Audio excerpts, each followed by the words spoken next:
జయశంకర్ భూపాల్పల్లి జిల్లా కాటారంలో మంథాని మాజీ ఎమ్మెల్యే పుట్ట మధుకర్ విలేకరుల సమావేశం నిర్వహించారు. ఈ సందర్భంగా ఆయన మాట్లాడుతూ బీఆర్ఎస్ మండల ఇన్ఛార్జ్ జోడు శ్రీనివాస్ పై సిఐ నాగార్జునరావు తప్పతాగి అక్రమంగా అర్ధరాత్రి అరెస్టు చేసి దుర్భాషలాడినందుకు వెంటనే అతనిపై తగిన చర్యలు తీసుకోవాలని కాటారం కాకిలు కాంగ్రెస్ కు అనుకూలంగా మంత్రి దుద్దిల శ్రీధర్ శ్రీనుబాబు ప్రశ్నించిన వారిపై కేసులు పెడుతున్నారని, వెంటనే పోలీసులు వారి ప్రవర్తన మార్చుకోకపోతే తగిన మూల్యం చెల్లించుకోవాల్సి ఉంటుందని హెచ్చరించారు. ఈ కార్యక్రమంలో బీఆర్ఎస్ శ్రేణులు తదితరులు పాల్గొన్నారు. మచ్చలేని నాయకుడు జోడు శ్రీనివాస్ మా బీఆర్ఎస్ పార్టీ ప్రస్తుతం మండల ఇన్ఛార్జిగా ఉన్నటువంటి మా నాయకుడిని ఒక అసాంఘిక ఒక ద్రోహిగా అసలు చట్టాన్ని పూర్తిగా తుంగలో తొక్కి సిఐఏ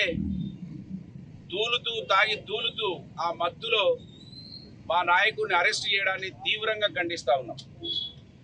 ఇప్పటికైనా ఈ నియోజకవర్గంలో పోలీస్ వ్యవస్థ బాబాసాహెబ్ బిఆర్ అంబేద్కర్ గారు రాసిన రాజ్యాంగాన్ని చదవకపోతే రేపు జరగబోయే పరిణామాలకు మీరే బాధ్యులైతారనే విషయాన్ని, ఈ రాజ్యాంగాన్ని చదవాల్సిన అవసరం ఉన్నదని, ఇక్కడ దుద్దిల కుటుంబం రాజ్యాంగం చదువుకొని పనిచేస్తే నేపాల్ పునరావృతం అవుతుందని ఇప్పటికే చెప్పినాను. అయినా కూడా పదే మీ యొక్క నీచమైన చర్యలు ఆగుతలేవు.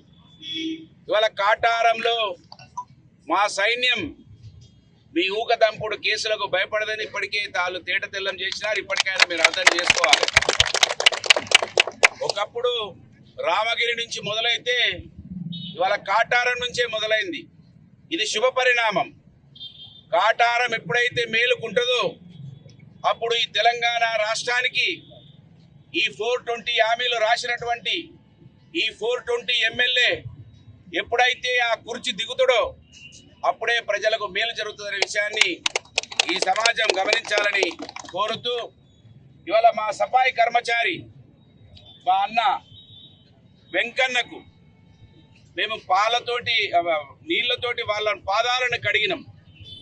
ఎందుకంటే ఈ దేశంలో ఈ రాష్ట్రంలో కాకి బట్టలు వేసుకునే కొన్ని డిపార్ట్మెంట్లు ఉన్నాయి. అది పోలీస్ కావచ్చు, అది ఫ్యాక్టరీలలో పనిచేసేటువంటి కార్మికులు కావచ్చు, అది ఆటో నడిపే ఆటో డ్రైవర్ అన్న కావచ్చు, సఫాయి పనిచేసేటువంటి కర్మచారి కావచ్చు. కానీ ఇవాళ ఈ దేశంలో ఇప్పటికీ కూడా ఆదర్శంగా సఫాయి కర్మచారి అన్నా ఆటో డ్రైవర్ అన్నా ఆదర్శంగా ఇవాళ కూడా నిలుస్తూ ఉన్నారు.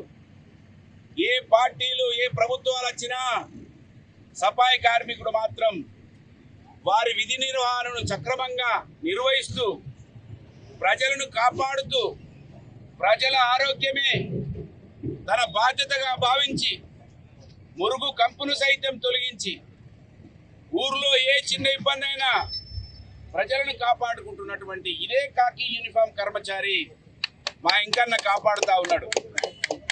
ఆటో డ్రైవర్ అన్న అయితే తన ఆటోలో ఏదైనా వస్తువు మర్చిపోతే నీతిగా నిజాయితీగా బాగా ఆదర్శంగా చెప్పుకునేటువంటి కొంతమంది సోకాళ్ళు వాళ్ళకు కూడా ఆదర్శంగా నిలిచే విధంగా తన ఆటోలో ఒక వస్తువు ఎవరైనా మర్చిపోతే ఆ వస్తువుని ఇంటికి తీసుకెళ్ళిస్తా ఉన్నాడు. అంత నీతిగా నిజాయితీగా ఉంటా ఉన్నాడు.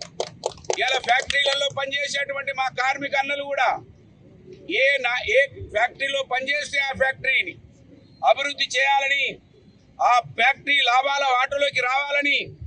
లాభాల్లోకి రావడానికి తన చెమటను తన రక్త వర్గంలో ఈ కాకి వాళ్ళు మాత్రం నీచంగా తయారైపోయారు. ఇప్పటికైనా అవమానపడండి. మీకు ఉద్యోగం ఇచ్చింది భారత రాజ్యాంగం, బాబాసాహెబ్ బిఆర్ అంబేద్కర్ గారు రాసిన రాజ్యాంగం. నీ సోకాళ్ళు రాహుల్ గాంధీ పట్టుకొని తిరుగుతున్నాడు కదా, రాహుల్ గాంధీ చెప్తాడా? దొంగ ఎమ్మెల్యే మంత్రి ఎమ్మెల్యే చెప్తాడా? ఇవాళ జవాబు చెప్పాలి సమాజానికి. ఎందుకు నువ్వు ఇక్కడ పట్టుకొని తిరుగుతలేవంటే ఇవాళ మంత్రి ఎమ్మెల్యే దుద్దిల శ్రీధర్ దీన్ని పట్టుకోడు ఎప్పుడు కూడా. ఎందుకంటే ఈ రాజ్యాంగం ఇక్కడ అమలు అవ్వడం ఆయనకి ఇష్టం లేదు. ఎందుకంటే ఎక్కువ సంఖ్యలో ఉన్నటువంటి ఎస్సీ ఎస్టీ బీసీ మైనార్టీలు ఇది చదువుకుంటే రాజ్యాధికారంకి వస్తారనే ఒక ఆలోచనతోటి ఆయన ఇక్కడ ఇది పట్టుకోవడం లేదు. ఇక్కడ ఆయన సొంత రాజ్యాంగాన్ని పట్టుకొని తిరుగుతా ఉన్నాడు.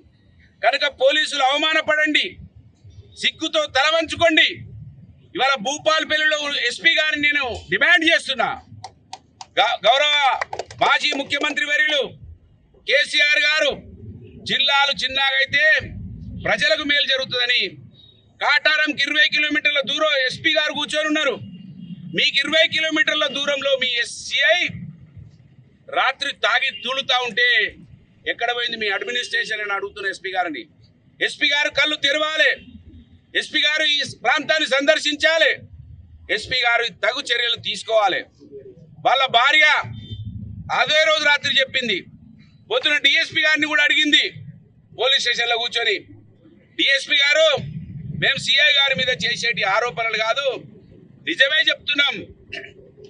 ఇప్పుడు 6 అవుతుంది కదా, 6 7 అవుతుంది, 7 అవుతుంది కదా, 7 గంటలకైనా ఆయన పిలవండి. ఇప్పుడు కూడా ఆయన తాగి ఉండడో లేదో మీకు కనబడుతుందని ఆమె ధైర్యంగా అడిగిందా మా ఆడబిడ్డ. కనుక ఇవాళ మీ సిఐ ఇక్కడ తాగి తూలుతున్నటువంటి విషయం పక్కకే ఉన్న ఎస్పీ గారు గమనించకపోవడం, ఈ టౌన్లో ఉన్న డిఎస్పీకి కనబడకపోవడం. మరి డిఎస్పీ ఉన్నది ఎందుకు ఇక్కడ అంటే, డిఎస్పీ ఉండి ఎస్పీ దగ్గరుండి దాదాపు 5-6 నెలలైంది. మేడిపల్లి దగ్గర అడుప సువర్ణలతను ఆమె భర్త తిరుపతిని కాంగ్రెస్ దొంగలు వాళ్ళను కొట్టి వాళ్ళ పుస్తల తాడు వగేరా బంగారు ఆభరణాలు దోసుకపోయినరు. దాన్ని మాత్రం బయటికి తీరి కాటారం పోలీస్, ఈ భూపాలపల్లి జిల్లా పోలీస్ కాంగ్రెస్ వాళ్ళు దొంగతనాలు చేస్తా ఉన్నారు. దుద్దిల్ల శ్రీధర్ తమ్ముడు జోకర్ సీను ఏది చెప్తే అదే చట్టం అవుతా ఉన్నది. వాటిని మాత్రం పట్టుకోరు. కానీ మా వాళ్ళ మీద, మా బీఆర్ఎస్ పార్టీ నాయకుల మీద ఆ రోజు జక్కు శ్రవణ్ మీద ఒక ఎస్టీ ఆడబిడ్డతో కేసు పెట్టించిండ్రు. అబాస్ పాలైన హైదరాబాద్ దాకా తీసుకుపోయి జక్కు శ్రవణ్ మీద. ఆ తర్వాత జవ్వాజీ తిరుపతి మీద ఒక కాపు సోదరుతో కేసు పెట్టించిండ్రు. ఆ రోజు అబాస్ పాలైపోయినరు పలిమెలలో.